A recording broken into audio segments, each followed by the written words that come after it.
Então aí, fenômeno bullying, parte 3, né? Hoje, quinta-feira, a gente vai ver o que a gente pode fazer para combater, prevenir e combater o fenômeno bullying. É esse o objetivo, né? E isso é cada vez mais difícil, esse acesso às informações no cyberbullying. Então, por exemplo, tá acontecendo, né? Muito comum hoje em dia. Então, um exemplo de caso, vai. Um aluno que tá sentada, uma menina tá sentada na sala, a blusa dela um pouquinho curtinha, com essas calças baixas, desce um pouquinho, aparece um pedaço da parte íntima dela atrás. Alguém tira foto e bum, joga no grupo, joga individual, dando risada, dando gargalhada, né? O que isso a gente está cada vez... O que isso dispara? É mais difícil de saber quantas situações acontecem. Por isso que a gente precisa cada vez mais dos espectadores. Que eles se posicionem, que eles coloquem, ai, que palhaçada, não vou responder, apaga, ai, que bobeira, que eles acessem a vítima e falem para a vítima, olha, aconteceu isso, vamos prestar atenção, tô aqui para te ajudar, né? Porque o controle está cada vez mais difícil sobre essas situações.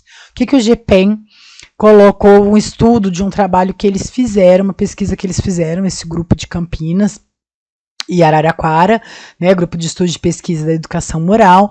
O que eles colocaram? O que precisa ser trabalhado para combater o fenômeno bullying? Para isso, eles fizeram uma pesquisa grande de como avaliar o clima escolar. É essa que eu mandei para vocês, tá? São muitas escolas, acho que são 8 escolas, né? E aí tem lá quais são as características de cada, o que eles buscaram entender, quais são os resultados de cada escola, né? E de todas em geral.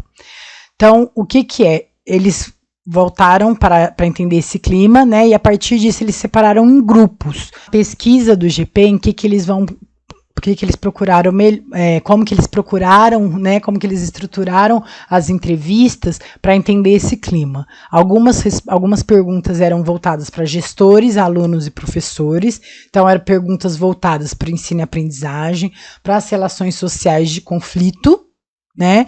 Em geral. As regras, sanções e segurança na escola, como que eram estipuladas as regras, como que elas aconteciam, quais eram as consequências dessas regras que eram quebradas de alguma forma, como que acontecia e qual que era a estrutura de segurança que os alunos e os profissionais tinham dentro daquela escola, dentro dessas relações de convivência e de situações de conflito. Tá? Qual era a relação da família, da escola e da comunidade, né? Então, todos eles tinham que responder dentro disso. E a infraestrutura da rede física na escola. Qual que era a visão deles da importância disso na contribuição deles dentro da escola. Para os alunos, eram perguntas específicas só para os alunos, era busca de entender quais eram as situações de intimidação entre eles, isso mais específico. Se eles podiam relatar situações que intimidavam um ao outro dentro da relação de iguais. Tá? Então, isso era só para os alunos. E para os professores, só para os professores e para os gestores, era levantado quais eram as relações entre eles no trabalho, com o trabalho, como que eles se colocavam, como que eles tinham essa relação de interação entre eles, com os alunos, então, como que era essa relação, e dentro a gestão e a participação que eles tinham daquela escola, para depois pensar, identificando quais as características que poderiam ou deveriam ser trabalhadas do clima, né, de relações dentro da escola, precisava entender qual era o suporte que eles tinham para intervir com a proposta que fosse colocada, né? E aí, qual que era o objetivo? Era como que a aprendizagem e a qualidade das relações sociais acontecem dentro dessa escola para todos esses envolvidos, alunos, professores e gestores, e dentro de todas essas escolas, né? Qual foi o resultado, então? No geral, as percepções dos alunos sobre o clima escolar se dividiram entre as posições neutras e a posição positiva, né? Então, 47% neutro e 48% positivo. Só 4% negativo. Só que as dimensões avaliadas como mais positivas foram associadas à intimidação entre alunos, às regras, às relações sociais e aos conflitos. Então, o que é colocado? O que é positivo para eles é o que é imposição de regra, o que é intimidação entre iguais. Então, como que é esse positivo? Né? É, na verdade, como que essa situação de liderança, de se colocar acima do outro, acontece. Então, se a gente for juntar com os 4% que eles consideram negativos, está muito alto, né? Então, o que disparou nesse grupo? O objetivo de investir na base moral para melhorar a relação entre os alunos, as relações sociais.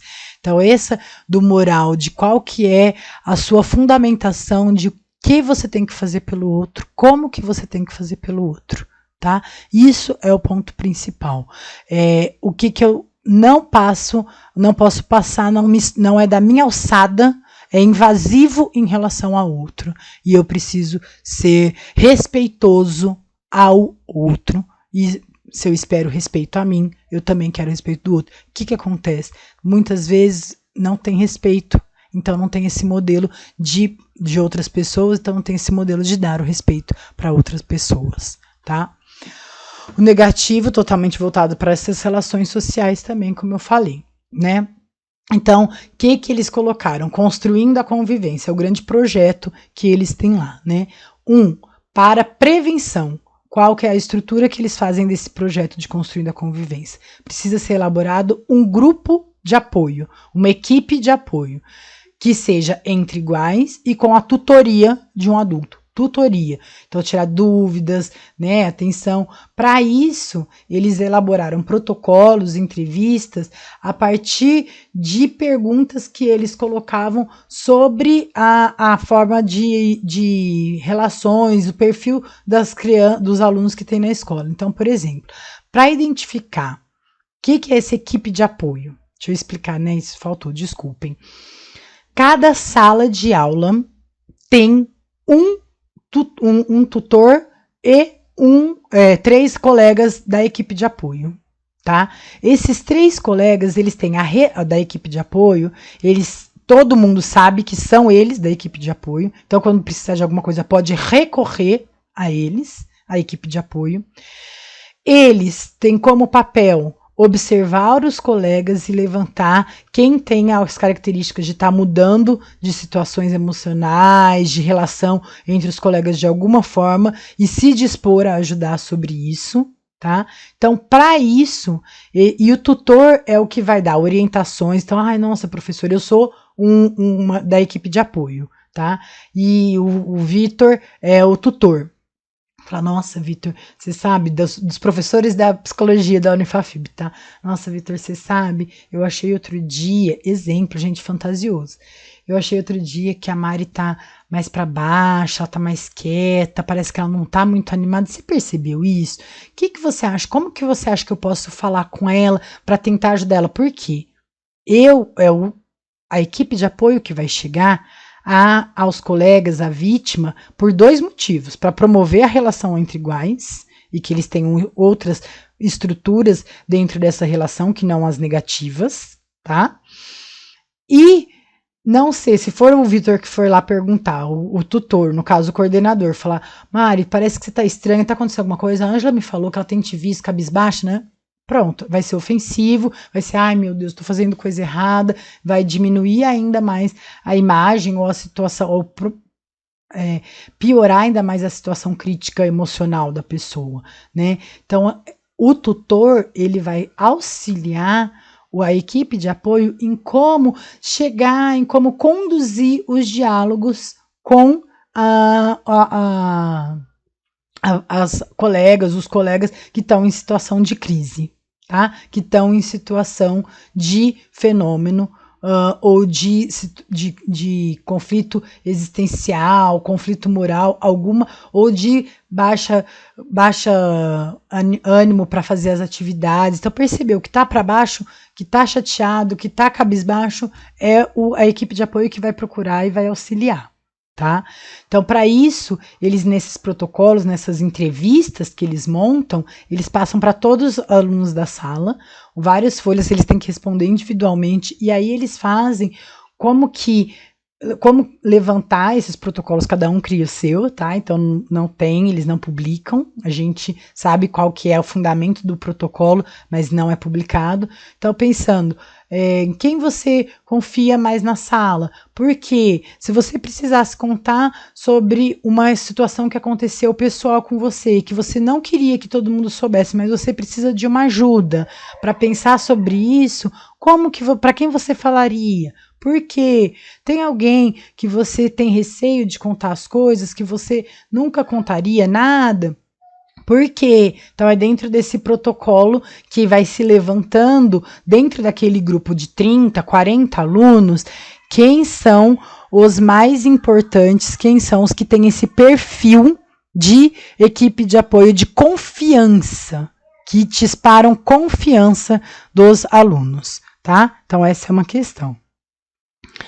E o professor, para entender, né, também dentro desse protocolo, desse questionário, também tem quem poderia ser o tutor, né? Então, o professor... Primeiro é a equipe de apoio. Também é feito um protocolo de perguntas para os professores daquela sala.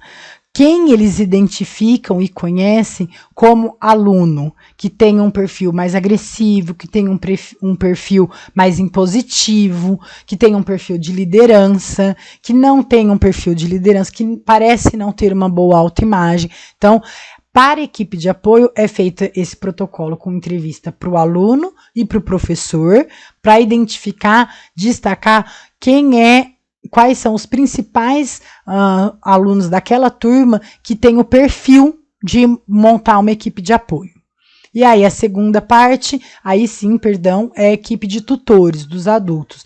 Como que vai fazer esse questionário, esse protocolo de perguntas sobre qual poderia ser, dentre os professores daquela sala, professor de história, de geografia, de matemática, de arte, de educação física, qual seria o perfil, qual tem o perfil de tutor para aquele grupo de alunos, né? Então, colocar dentro desse protocolo perguntas que levantem a eles a questão de quem é a figura de referência deles, tá? E dentro dos professores, quem se identifica com esse papel, né, de contribuinte com os alunos, porque não dá para colocar aí os alunos escolhem o professor de educação física, ele fala, olha, não adianta, eu não me vejo, eu não tenho condições, eu venho aqui, eu dou aula no fim da manhã só, eu não tenho como vir antes, então eles não vão poder ser, esse não vai poder ser colocado, precisa fazer esse protocolo de entrevista para os professores também, para quem tem essa disponibilidade para isso, tá? E aí, para o combate, então, isso é para prevenção, né? Para a situação de prevenir que aconteçam.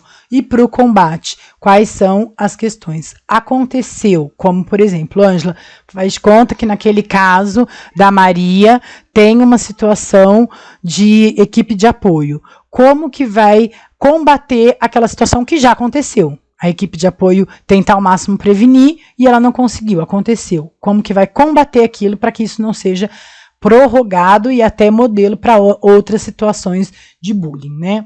Primeiro, ele precisa ter avaliadores, pode ser equipe de tutores ou até um coordenador, um diretor, que vai criar protocolos para montar esse levantamento de dados, o que aconteceu nessa situação. Então, dentro disso, vai ter que discutir com cada um dos envolvidos o que aconteceu. Primeira coisa, então, um protocolo de diálogo com a vítima. Que dia que conversou com a vítima, qual foi o relato da vítima e quais observações o avaliador acha importante. Então, tem uma reunião individual com a vítima. Tá? Depois, o dia de reunião com a vítima, esse protocolo, o que ele colocou, como aconteceu na situação, qual o relato dele da situação e quais as observações do avaliador. Tá? Dentro desse protocolo, essas observações qual foi o acordo de resolução desse caso. Então, o que o vítima espera de resolução desse caso, o que o agressor espera de resolução desse caso, e aí então é feito um acordo com cada um deles. Volta-se a conversar com a vítima e fala, olha, você colocou isso como expectativa de solução, ele colocou isso, você concorda com isso? Ok, então a gente vai ver essas 2 próximas semanas, isso tem que acontecer. Então você concorda que você precisa participar das aulas, você tem o direito, na verdade, de participar das aulas.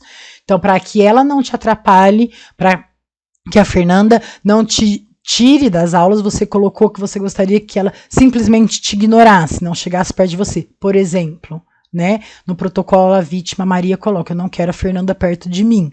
E aí é colocado isso para Fernanda, por isso é sempre feito protocolo primeiro com a vítima. Fernanda, ela não quer, você foi ofensivo em relação a ela, você tem coisas para relatar sobre isso, né? Ela pode falar, eu também fui vítima, aconteceu situação em que ela fez isso comigo, e aí é questionado, mas então por que só ela está isolada? Nós viemos trabalhar aqui sobre o isolamento dela, sobre ela ter se desligado da turma. Então, sobre isso, ela colocou que foi a sua forma de humilhar ela em outras situações. Você tem como meta, ela colocou que é isso que ela quer, que não aconteça mais situações de humilhação com a Maria. Entendeu? Entendi. Então, a partir de agora, a equipe de apoio tem observações e participações sobre isso, então ela vai acompanhar vocês duas, e daqui 2 semanas eu quero saber se isso parou e a Maria conseguiu voltar. Então, entrou em acordo com os dois, e dali 2 semanas, a equipe de apoio em destaque, para poder fazer essas observações ao longo dessas 2 semanas, e depois de 2 semanas existe uma nova reunião de revisão, pode ser em grupo, pode ser individual de novo, depende se a vítima quer que seja individual, tá? E aí é colocado para a vítima se ela tem satisfação, se deu o resultado que ela esperava dentro daquilo que tinha que acontecer. Tá legal? Então, gente, é isso, né? Que é colocado como construindo a convivência, como prevenção e combate ao bullying, tá? E a partir de agora, a segunda atividade, então, para vocês fazerem, é com os dados da primeira, com relato de caso, qual seria a proposta que vocês fariam do combate? Não é da prevenção, porque já é um caso acontecido. Quais seriam os protocolos, as perguntas principais, os objetivos principais de cada etapa para conseguir fazer esse combate ao relato que vocês colocaram? Tá bom? Tá lá no Google Sala de Aula. Durante a aula eu vou estar disponível para tirar todas as dúvidas. Espero que tenha esclarecido as coisas que vocês estavam em dúvida sobre o fenômeno e como trabalhar ele, tá bom? Ótimo fim de semana, já é quinta, né? Para todos, um beijo grande.